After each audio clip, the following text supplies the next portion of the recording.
CJI पर supreme court के वकील ने जूता फेंक दिया या कोई वस्तु फेंकी, अलग अलग धारणा है।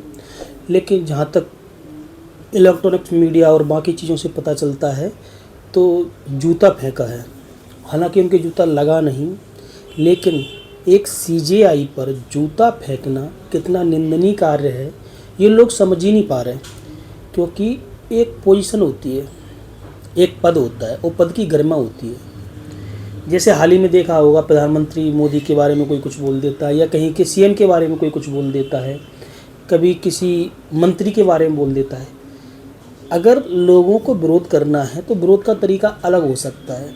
अब शब्द कह करके या इस तरह के कार्य करके किसी का विरोध करना, मुझे लगता है ये गलत है। क्योंकि पद की एक गरिमा होती है, हर एक पद की, कि उच्च जो पद हैं उसमें आसीन लोग हैं हमारे, उनकी बातों से विरोध हो सकता है। जैसा कि सीजेआई की बातों से विरोध था, उन्होंने हाल ही में भगवान विष्णु की जो मूर्ति खंडित हुई है खजुराहो में, उसके प्रति एक वाक्य बोल दिया, तो काफ़ी उनका विरोध हुआ। लोगों ने सोशल मीडिया पर अलग अलग तरीके से उनका विरोध किया और कुछ गलत तरीके से भी लिखा, उन्हें जातिवादी भी बताया। वो अलग मुद्दा है, जातिवादी हैं कि नहीं हैं।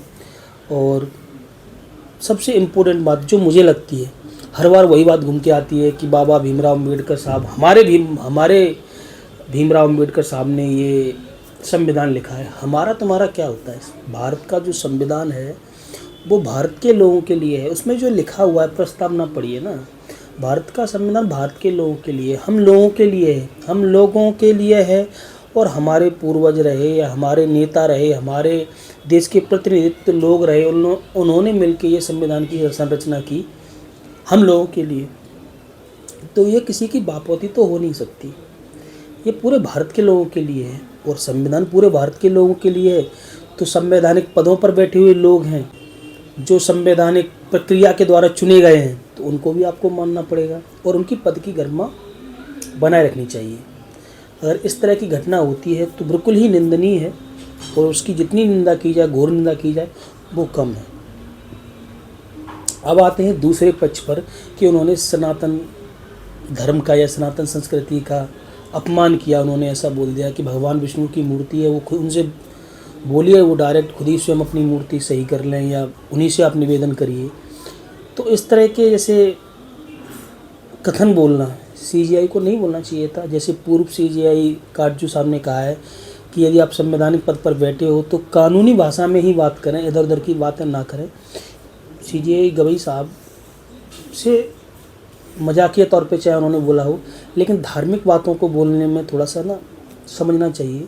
क्योंकि आज का जो माहौल बना हुआ है धार्मिक बातों का, जातिवाद का, अब जो भी घटना घटी हो, चाहे गवई साहब के बिहाफ पे और वो वकील राकेश कुमार के बिहाफ पे, अब देखो, न तो गवई साहब ने तो सीधा बोल दिया मैं इस चीज़ को भुला चुका हूँ, मुझे कोई फ़र्क नहीं पड़ता जो हुआ, और उन्होंने कार्रवाई कोई रोकी नहीं। जो सुनवाई चल रही थी वो चलती रही और राकेश कुमार को पकड़ के बाहर कर दिया गया और बार काउंसिलिंग ने उनको लाइसेंस भी सस्पेंड कर दिया और उन्होंने बोला कि सपना समझ के मैं भूल गया। वो बात तो ही ख़त्म हो गई उन लोगों की। अब इधर से हवा दी जा रही है, जो धार्मिक लोग हैं वो राकेश कुमार को हवा दे रहे हैं। सबसे बड़ी बात है, अब राजनीतिक पार्टियां हवा दे रही हैं अलग अलग तरीके से। वो कह रहे हैं कि वो बाबा भीमराव अम्बेडकर साहब का अपमान हो गया है। कुछ पार्टियां कह रही हैं कि वो नहीं, वो सनातन धर्म का अपमान किया इसलिए सही हुआ। कुछ कह रही गलत हुआ। कुछ लोगों ने अपने विचार साझा किए तो आप सरकार जो कि दिल्ली में थी, उनका अस्तित्व खत्म हो गया, तो अब उनका अस्तित्व थोड़ा सा बचा हुआ है पंजाब में, तो उन्होंने वहाँ से केस फाइल करा दिए। जो सोशल मीडिया पर शायद बीजेपी के लोग हैं या फिर अन्य लोग हैं जो स्वतंत्र विचारों को साझा करते हैं, तो उन पर केस फाइल करा दिए कि उस गवई साहब के बारे में गलत बोल रहे थे। तो हाल ही तो हमारे देश में हो जाता है कि फ्रीडम ऑफ स्पीच है, हाल ही ऐसा समझ में आता है कि भैया नहीं आपने ज़्यादा बोल दिया, ऐसा नहीं बोलना चाहिए। तो वैसे दोहरा रवैया तो रहा ही है। जो संविधान है, समान विधान सबके लिए, उसको मुझे लगता है कि वास्तव में अप्लाई होना चाहिए और वो हर प्रदेश के लिए भी अप्लाई होना चाहिए। अभी हाल ही में आज की घटना पता चली है कि वो जहाँ बीजेपी की सरकार नहीं है, वहाँ ढूंढ के ऐसे लोगों पर एफआईआर करवा रहे हैं। वो ये बताने की कोशिश कर रहे हैं कि गवई साहब के साथ में, संविधान के साथ में गलत हो रहा है और कुछ पार्टियां हैं वो इधर भी हैं, वो कह रही सनातन के साथ गलत हुआ है।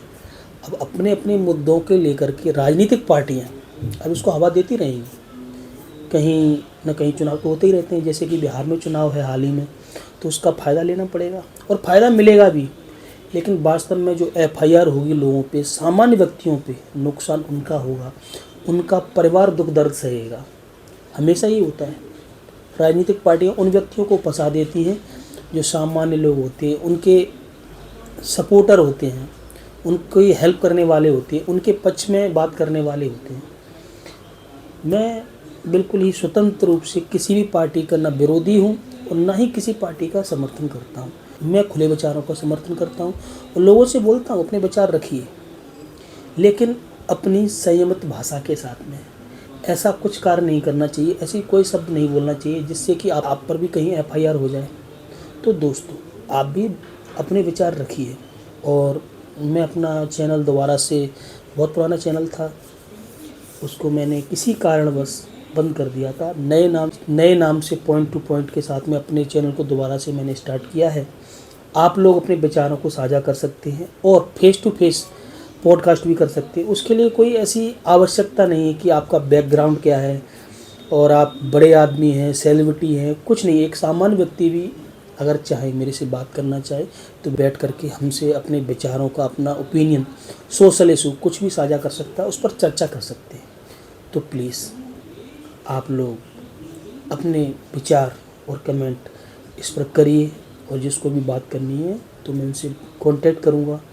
मेल आईडी पर आप लिखिए, तो हम मिलके उस सोशल इशू को थोड़ा सा अपनी वॉइस राइज करें।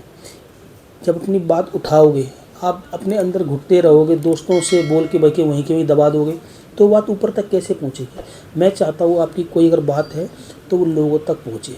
मेरा इस चैनल का यही उद्देश्य है। तो मिलते हैं किसी नए इशू, नए मुद्दे के साथ में। तब तक के लिए नमस्कार।